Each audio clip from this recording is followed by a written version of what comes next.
जय हिंद दोस्तों, स्वागत है आप सभी का। दोस्तों इस क्लास में हम करने वाले हैं साइंस के प्रश्न यानी कि भौतिक विज्ञान के प्रश्न। दोस्तों ये प्रश्न ऐसी है कि आपकी परीक्षा में इस चैप्टर से एक ना एक प्रश्न अवश्य पूछा जाता है। दोस्तों इसमें सारी भौतिक राशियां हैं, मात्रक हैं और मतलब सारे प्रश्न काफ़ी इंपॉर्टेंट है। सारे प्रश्न काफ़ी इंपॉर्टेंट है। इस क्लास को आप लास्ट तक देखिएगा। दोस्तों क्लास लंबी जरूर हो जाएगी लेकिन आपको इस क्लास से एक सवाल आपके एग्जाम में अवश्य मिलेगा, चाहे वो आप किसी भी एग्जाम दे लीजिएगा। दोस्तों ये बुक है दृष्टि आईएएस के द्वारा प्रोवाइड की गई है। दोस्तों इसमें प्रश्न काफ़ी इंपॉर्टेंट है और ये सारे प्रश्न प्रीवियस ईयर क्वेश्चन है और जो बार बार रिपीट होते हुए आए हैं। चलिए दोस्तों शुरू करते हैं आज की क्लास को। दोस्तों अगर आपको इनकी पीडीएफ चाहिए तो आप टेलीग्राम चैनल से जुड़ जाइए, वहाँ पर आपको इनकी पीडीएफ मिलती रहेंगे। दोस्तों अगर आपको किसी भी टॉपिक की कोई भी क्लास चाहिए तो आप उसके लिए भी कमेंट करके बता सकते हैं और टॉपिक का नाम भी लिख सकते हैं। चलिए दोस्तों आज का जो पहला प्रश्न है वो है 6 फीट लंबे व्यक्ति की ऊंचाई नैनोमीटर में कैसे व्यक्त की जाती है। दोस्तों नैनोमीटर में अगर 6 फीट लंबा व्यक्ति है तो उसको नैनोमीटर में कैसे व्यक्त की जाएगी। तो दोस्तों नैनोमीटर में व्यक्त की जाएगी 183 × 10⁻7 nanometre. Option C right answer है इसमें, 183 × 10⁻7 नैनोमीटर। दोस्तों अगला प्रश्न है सूची फर्स्ट को सूची सेकंड के साथ सुमेलित करना है। दोस्तों कर लेते हैं इनको सुमेलित।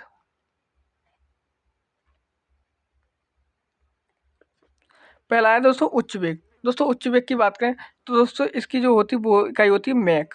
मैक ये उच्च वेग की इकाई होती है, यानी कि ज़्यादा वेग यानी कि बहुत तेज वेग, उसे बोलते हैं उच्च वेग, मैक हो गया। तरंग दैर्ध्य दोस्तों इसकी इकाई होती है एंगस्ट्रॉम। दाब की पास्कल होती है और ऊर्जा की जूल होती है। ऊर्जा जूल होती है। कार्य की भी जूल होती है और ऊर्जा की भी जूल होती है, वर्क। दोस्तों सामने सामने हो गए 1 2 3 4, इनका मिलान हो गया 1 2 3 4। ऑप्शन सी में दे रखा है तो ऑप्शन सी राइट आंसर इसका हो जाएगा। दोस्तों ये भी प्रश्न 2 बार आ चुका है। दोस्तों अगला प्रश्न है प्रकाश वर्ष किसकी इकाई है। प्रकाश वर्ष दोस्तों ये दूरी की इकाई है। प्रकाश वर्ष दूरी की इकाई है। दोस्तों एक वर्ष में प्रकाश द्वारा चली गई दूरी प्रकाश वर्ष कहलाता है और यह दूरी की इकाई है। दोस्तों अगला प्रश्न है निम्नलिखित में से कौन सी अदिश राशि है। दोस्तों इनमें से अदिश राशि पूछी है तो दोस्तों वो है हमारा दाब। दाब क्या है, एक अदिश राशि है। बल वेग त्वरण, बल वेग त्वरण ये दोस्तों सदिश राशि है, इनको भी नोट कर लीजिएगा। बल वेग त्वरण कैसी राशि है दोस्तों, यह सदिश राशि है। दोस्तों प्रश्न अगर आपको कोई अच्छा लगे तो आप उसे नोट करते हुए चले, इसमें से एक प्रश्न आपके एग्जाम में अवश्य पूछा जा सकता है। दोस्तों अगला प्रश्न है निम्नलिखित में से किस राशि का मात्रक नहीं है। निम्नलिखित में से किस राशि का मात्रक नहीं है। दोस्तों प्रतिबल, बल और दाब इनके सबके मात्रक हैं। दोस्तों विकृति का बल नहीं है, दाब का पास्कल है, बल का न्यूटन है, प्रतिबल का भी न्यूटन हो जाएगा। दाब का हम पीछे पढ़ चुके हैं, क्या है, पास्कल है। यह विकृति का मात्रक नहीं है। दोस्तों विकृति का मात्रक नहीं है, याद रखना। दोस्तों अगला प्रश्न है आर्द्रता किस उपकरण से नापी जाती है। दोस्तों आर्द्रता की बात हो रही है। दोस्तों आर्द्रता नापी जाती है, वो नापी जाती है हाइग्रोमीटर से। ऑप्शन बी राइट आंसर है इसमें, हाइग्रोमीटर आर्द्रता को मापने में इसका कार्य किया जा रहा है। दोस्तों हाइड्रोमीटर की बात करें तो ये दोस्तों घनत्व को नापता है। हाइड्रोमीटर ये घनत्व को नापता है, सापेक्षिक घनत्व हाइड्रोमीटर नापता है। दोस्तों दोनों एक जैसे लग रहे हैं तो इसलिए आप याद रखना, यहाँ पर है हाइड्रो और यहाँ पर है हाइग्रो।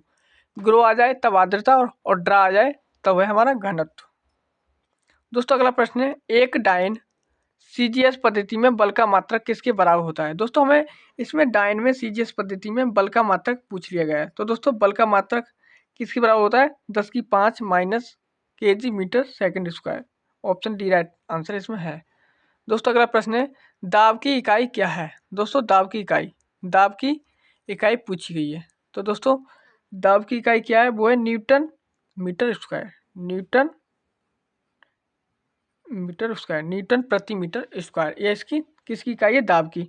दाब की इकाई और भी क्या है, पास्कल है दाब की इकाई। न्यूटन मीटर स्क्वायर भी दाब की इकाई है। दोस्तों अब हम अगले प्रश्न की ओर चलते हैं। दोस्तों ये प्रश्न 2018 में आ चुका है। अगला प्रश्न क्या हमारा, दोस्तों अगला प्रश्न है सूर्य की फोटोग्राफी के लिए किस उपकरण का प्रयोग किया जाता है। दोस्तों सूर्य की फोटोग्राफी के लिए किस उपकरण का प्रयोग किया जाता है। तो दोस्तों वो किया जाता है स्पेक्ट्रोहीलियोग्राफ। स्पेक्ट्रोहीलियोग्राफ से क्या किया जाता है दोस्तों? सूर्य की फोटोग्राफी की जाती है। दोस्तों सिस्मोग्राफ से ये भूकंप की तीव्रता नापता है, सिस्मोग्राफ।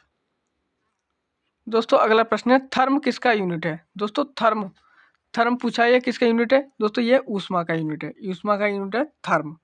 थर्म किसका यूनिट है? ऊष्मा का। दोस्तों क्लास लंबी हो जाएगी, लेकिन आप लास्ट तक देखिएगा, सारे प्रश्न इंपॉर्टेंट है और प्रश्न किसी न किसी परीक्षा में पूछे हुए हैं। दोस्तों अगला प्रश्न है, बहुत उच्च ताप को मापने के लिए हम प्रयोग करते हैं। दोस्तों अधिक ताप को मापने के लिए हम किसका प्रयोग करते हैं? तो दोस्तों हम करते हैं ताप वैद्युति उत्ताप मापी।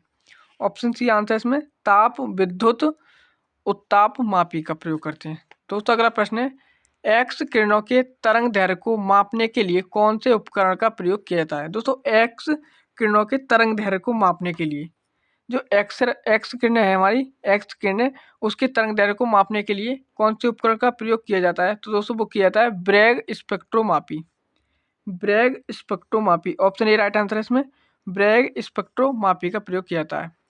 दोस्तों अगला प्रश्न है, हर्ट्ज क्या मापने की यूनिट है? दोस्तों हर्ट्ज क्या मापने की यूनिट है? तो दोस्तों आप सभी को पता है, तरंगों की आवृत्ति, तरंगों की आवृत्ति मापता है हर्ट्ज।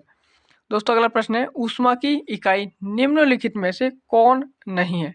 ऊष्मा की इकाई इसमें से कौन नहीं है? दोस्तों कैलोरी, जूल और अर्ग ये सब ऊष्मा की इकाई हैं, लेकिन सेंटीग्रेड नहीं है। सेंटीग्रेड ऊष्मा की इकाई नहीं है। दोस्तों सेंटीग्रेड भी ऊष्मा की इकाई है, लेकिन जूल ये किसकी इकाई है? दोस्तों ये कार्य की इकाई है, वर्क। जूल कार्य की इकाई है, ऑप्शन डी राइट आंसर है इसमें, कार्य की इकाई है। सेंटीग्रेड भी ऊष्मा की इकाई है, अर्ग, सेंटीग्रेड और कैलोरी ये सब ऊष्मा की इकाई है, लेकिन जूल यह कार्य की इकाई है, कार्य की। दोस्तों अगला प्रश्न है, एक्सरे की खोज किसने की थी? एक्सरे की खोज रोंटजन ने की थी, रोंटजन ने एक्सरे की खोज की थी। दोस्तों अगला प्रश्न है, प्रकाश वर्ष होता है। दोस्तों प्रकाश वर्ष क्या होता है? मैं आपको पिछले प्रश्न में बता चुका हूँ, प्रकाश द्वारा एक वर्ष में चली गई दूरी। प्रकाश द्वारा एक वर्ष में चली गई दूरी, ऑप्शन सी राइट आंसर है, प्रकाश द्वारा एक वर्ष में चली गई दूरी। दोस्तों अगला प्रश्न है, पारसेक मात्रक है। दोस्तों पारसेक की बात करें, पारसेक यह दूरी का मात्रक है, दूरी का सबसे बड़ा मात्रक है, दूरी का सबसे बड़ा मात्रक है पारसेक। दोस्तों अगला प्रश्न है, रक्त दाब नापने के यंत्र का नाम है। दोस्तों रक्त दाब जो नापता है उस यंत्र का क्या नाम है? तो दोस्तों रक्त दाब नापने वाले यंत्र का क्या नाम है, हमें ये बताना है। दोस्तों वो है स्फिग्नोमैनोमीटर। स्फिग्नोमैनोमीटर यह रक्तदाब को मापता है। दोस्तों आगे बढ़ते हैं, अगले प्रश्न को देखते हैं। दोस्तों अगला प्रश्न है, बल का मात्रक है। बल का मात्रक क्या है? तो दोस्तों वो है न्यूटन। ये सभी को पता होगा, बल का मात्रक न्यूटन है। दोस्तों अगला प्रश्न है, कार्य का मात्रक। कार्य का मात्रक क्या है? तो वो है जूल। ये भी मैं पीछे बता चुका हूँ, जूल है। दोस्तों अगला प्रश्न है, दूध के घनत्व को किसके द्वारा मापा जाता है? दूध के घनत्व को, दोस्तों अगर जहाँ कहीं भी दूध की बात आ जाए तो वहाँ पर अगर लैक्टो हो तो ये दूध से संबंधित होता है, लैक्टोमीटर ये दूध से संबंधित है। हाइड्रोमीटर ये दोस्तों घनत्व को नापता है, हाइड्रोमीटर घनत्व को नापता है, सापेक्षिक घनत्व।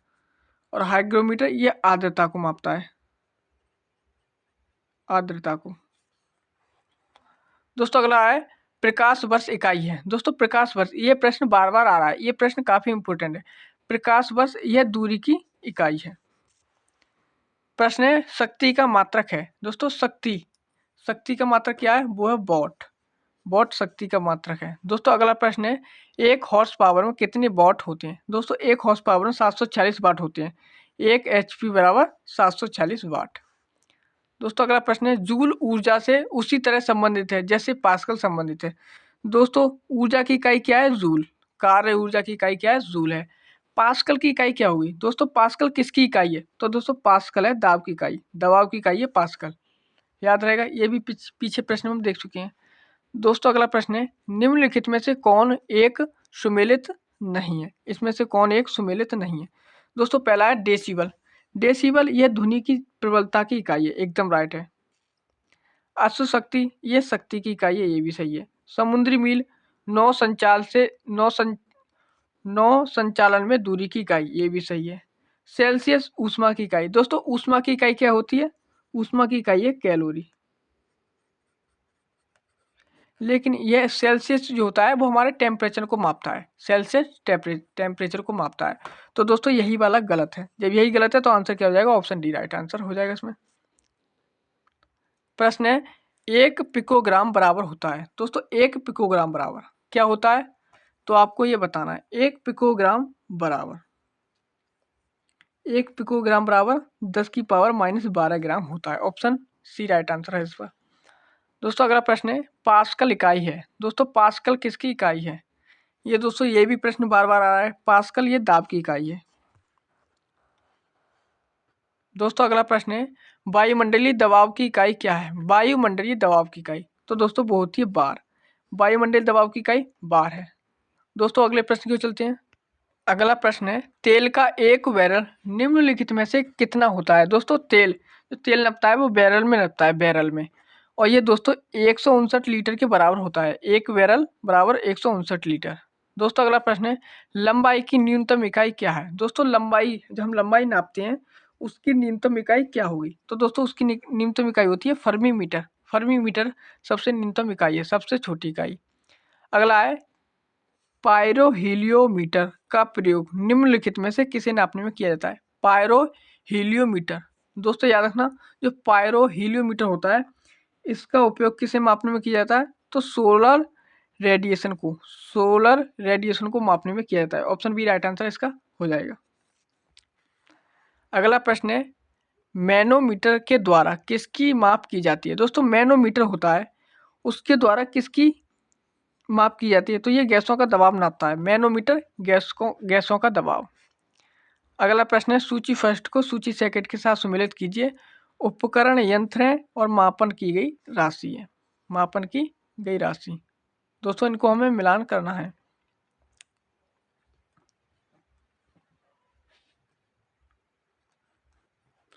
मिला लेते हैं दोस्तों इन सभी को। पहला है दोस्तों अमीटर। अमीटर की बात करें दोस्तों,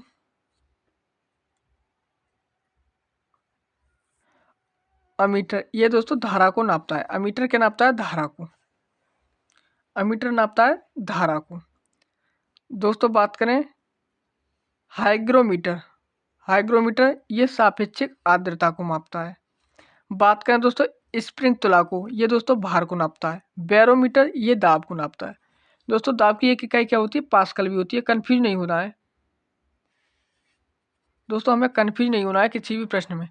दोस्तों दाब की इकाई एक पास्कल भी होती है और बैरोमीटर भी दाब को नापता है। दोस्तों ये इनके मिलान हो गए। मिलान में क्या क्या आ गया दोस्तों?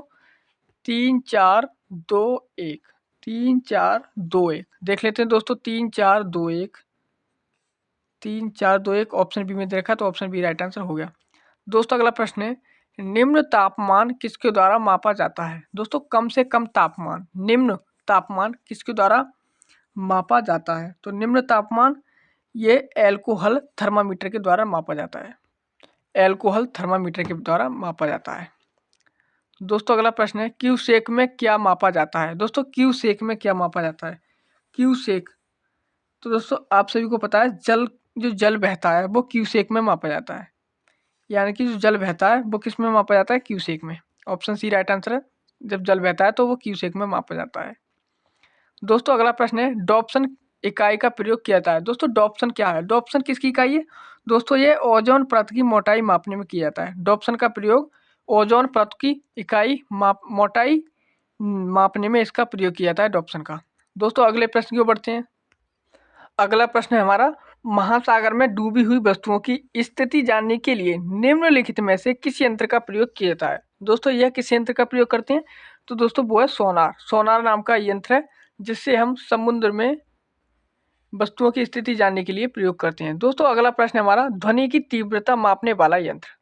ध्वनि की तीव्रता, दोस्तों ध्वनि की तीव्रता ये ऑडियोमीटर नापेगा। ऑडियोमीटर ध्वनि की तीव्रता मापेगा।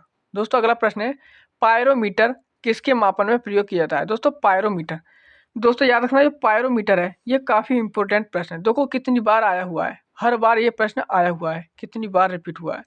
दोस्तों पायरोमीटर ये उच्च ताप को मापता है। 1500 से अधिक, 1500 डिग्री सेल्सियस से अधिक तापमान को नापता है। कौन? पायरोमीटर। अगला प्रश्न है हमारा एनीमोमीटर से निम्नलिखित में से किसका मापन किया जाता है? एनीमोमीटर। दोस्तों याद रखना, एनीमोमीटर ये किसका मापन करता है? पवन वेग का। पवन वेग का जो हवा का वेग है उसका मापन करता है एनीमोमीटर है दोस्तों। अगला प्रश्न आ गया हमारा, सूची फर्स्ट को सूची सेकंड के साथ सुमेलित करना है। भौतिक राशियां और इकाई है। भौतिक राशियां और इकाई। दोस्तों ये प्रश्न, इस क्लास के प्रश्न काफी इंपॉर्टेंट हैं, जो किसी न किसी एग्जाम में इस क्लास से प्रश्न जरूर आते हैं। दोस्तों इनकी इकाइयों को हम आपस में मिलान कर लेते हैं।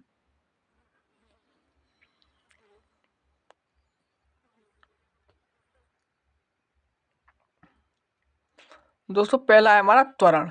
त्वरण की जो इकाई है वो होती है मीटर प्रति सेकंड स्क्वायर। बल की इकाई आप सभी को पता है वो होती है न्यूटन। कृत कार्य, कार्य की इकाई जूल होती है। आवेग की न्यूटन सेकंड। आवेग की क्या है? Newton second. दोस्तों ये इनके मिलान हो गए। मिलान क्या क्या हो गए? तो मिलान हो गए, एक हो गया 4, उसके बाद 3, उसके बाद 1, फिर उसके बाद 2। 4 3 1 2, 4 3 1 2। देख लेना कौन से ऑप्शन में वो दे रखे हैं, ऑप्शन डी में। ऑप्शन डी राइट आंसर हो जाएगा। दोस्तों अगला प्रश्न है, निम्नलिखित एसआई यूनिटों में कौन सा सही सुमेलित नहीं है? दोस्तों एसआई यूनिटों में कौन सा सही सुमेलित नहीं है? दोस्तों कार्य की क्या होती है? जूल, एकदम राइट है। बल का न्यूटन, ये भी राइट है। द्रव्यमान ये किलोग्राम में मापा जाता है, ये भी राइट है। दोस्तों दाब, दाब दाब डायन की इकाई नहीं है। डायन दाब की इकाई नहीं है। दाब की इकाई क्या है? पास्कल है, बैरोमीटर है। पास्कल है, बैरोमीटर है, ये सब क्या है? दाब की इकाई है। और हम पीछे देखिए, न्यूटन मीटर है, न्यूटन मीटर स्क्वायर। हम पीछे भी देख चुके हैं, न्यूटन मीटर स्क्वायर, ये भी किसकी इकाई है? दाब की इकाई होती है, न्यूटन मीटर स्क्वायर।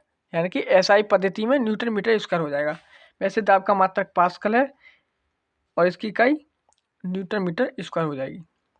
दोस्तों अगला प्रश्न आ गया हमारा, फिर सूची फर्स्ट को सूची सेकंड के साथ सम्मिलित करना है। सूची फर्स्ट को सूची सेकंड के साथ सम्मिलित करना है। इकाई दे रखी है और एक तरफ इनकी प्राचल देखिए। दोस्तों जो पहला है वो है वॉट। वॉट वॉट दोस्तों ये शक्ति की, किसकी इकाई है? शक्ति की। दोस्तों दूसरा है नॉट। नॉट किसकी इकाई है? दोस्तों नॉट है ये समुद्री जहाज की गति। समुद्री जहाज की गति। दोस्तों नॉटिकल मील ये नौ संचालन में काम आती है। और कैलोरी दोस्तों यह ऊष्मा की इकाई है। कैलोरी ऊष्मा की इकाई है। दोस्तों ये इनके मिलान हो गए। मिलान में क्या क्या सही हो जाएगा? दोस्तों 4 है, 3 है, 2 1। 4 3 2 1, 4 3 2 1। आगे देख लेते हैं इसके कूट में कौन सा ऑप्शन सही होगा। दोस्तों ये इसके कूट दे रखे हैं, 4 3 2 1। ऑप्शन सी राइट आंसर इसमें हो जाएगा। दोस्तों अगला प्रश्न है, सुमेल कीजिए। इनको भी हमें सुमेल करना है। इनको भी हमें क्या करना है? सुमेल करना है।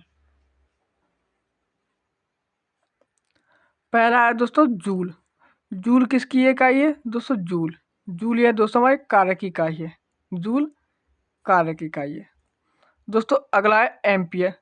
दोस्तों एम्पियर ये धारा की इकाई है। वॉट की बात करें तो दोस्तों वॉट, वॉट ये किसकी इकाई है? वॉट ये सामर्थ्य की इकाई है। दोस्तों किसकी इकाई? सामर्थ्य। दोस्तों बोल्ट, बोल्ट किसकी इकाई है? दोस्तों ये विभवांतर की इकाई है। बोल्ट विभवांतर की इकाई है। कैलोरी ये ऊष्मा की इकाई है। दोस्तों ये इनके मिलान हो गए। मिलान में क्या क्या आएगा? दोस्तों पहला आएगा 3, बी पर 1, सी पर 2, डी पर 4, ई पर 5। यानी कि 3 1 2 4 5, 3 1 2 4 5। दोस्तों ऑप्शन ए में दे रखा है 3 1 2 4 5। ये इसके राइट आंसर हो जाएंगे। दोस्तों जूल की एक बार देख लेते हैं। जूल की कार्य हो गई, एम्पियर की धारा हो गई, वॉट की सामर्थ्य हो गई, वोल्ट का विभवांतर हो गया, कैलोरी ऊष्मा की हो गई। ये इनके सुमेल हो गए। दोस्तों अगला प्रश्न है, निम्न में से कौन सुमेलित नहीं है? इसमें से भी कौन सही सुमेलित नहीं है उनको भी देख लेते हैं दोस्तों एक बार। नॉट जहाज के चाल की माप एकदम सही है। नॉटिकल मील नौ संचालन में प्रयुक्त दूरी की इकाई, ये भी सही है। एंगस्ट्रॉम प्रकाश के तरंग दैर्घ्य की इकाई, ये भी सही है। प्रकाश वर्ष समय का मापन की इकाई दोस्तों बिल्कुल गलत है। प्रकाश वर्ष क्या है? दोस्तों यह दूरी की इकाई है। दूरी की इकाई, एक वर्ष में प्रकाश द्वारा चली गई दूरी। तो दोस्तों ये यही हमारा आंसर हो जाएगा। यही गलत है, तो यही आंसर हो जाएगा। ऑप्शन डी सही नहीं है। दोस्तों अगला प्रश्न है, सूची फर्स्ट को सूची सेकंड के साथ सम्मिलित कीजिए। दोस्तों इन सभी प्रश्नों में इकाई दे रखी है, इनसे संबंधित दे रखे हैं। आपको सभी को अच्छे से देख लेना है कौन कहाँ पर सही सम्मिलित है और कौन सी की किसकी क्या इकाई है, याद कर लेना है, जो नहीं कि क्लास देखकर छोड़ देना है। सूची फर्स्ट को सूची सेकंड से मिलान कर लेते हैं। इसमें भी क्या दे रखे हैं, मीटर दे रखे हैं। दोस्तों पहला है एनीमोमीटर। एनीमोमीटर दोस्तों, एनीमोमीटर को हम पहले भी पढ़ चुके हैं। दोस्तों ये क्या है, ये वायु वेग को मापता है। दोस्तों दूसरा है सिस्मोग्राफ। सिस्मोग्राफ ये भूकंप को मापता है। तीसरा है बैरोग्राफ। बैरोग्राफ दोस्तों ये वायुमंडलीय दाब को नापता है। चौथा है हाइग्रोमीटर। हाइग्रोमीटर ये आर्द्रता को मापता है। दोस्तों ये इनके मिलान हो गए। एनीमोमीटर वायु वेग, सिस्मोग्राफ भूकंप और बैरोग्राफ वायुमंडलीय दाब, हाइग्रोमीटर आर्द्रता, ये दोस्तों इनके मिलान हो गए। मिलान में क्या क्या सही बैठ रहे हैं, तो दोस्तों 3 1 2 3 1 2 और 4, 3 1 2 4 ऑप्शन डी में दे रखा है, तो ऑप्शन डी राइट आंसर हो जाएगा। दोस्तों ये भी प्रश्न किसी न किसी एग्जाम में आए हुए हैं, 2 एग्जाम में आए हुए हैं, 2012 2010। दोस्तों ये थे आज के हमारे 47 प्रश्न इस चैप्टर से, जो हमने एक ही क्लास में पूरे कर लिए। दोस्तों क्लास काफ़ी लंबी हो गई होगी, तो आप क्लास को अंत तक देखकर सारे प्रश्नों को हल कर लीजिएगा, अच्छे से नोट कर लीजिएगा या फिर याद कर लीजिएगा। दोस्तों अगर आपको आगे भी साइंस के प्रश्नों की प्रीवियस ईयर क्वेश्चन चाहिए तो आप हमें कमेंट करके बता सकते हैं। दोस्तों अगर प्रश्न आपको अच्छे लगे हो तो क्लास को लाइक कर दीजिएगा और चैनल को सब्सक्राइब कर लीजिएगा। तो दोस्तों ये क्लास यहीं तक रखते हैं, मिलेंगे हम अगली क्लास में, तब तक के लिए जय हिंद।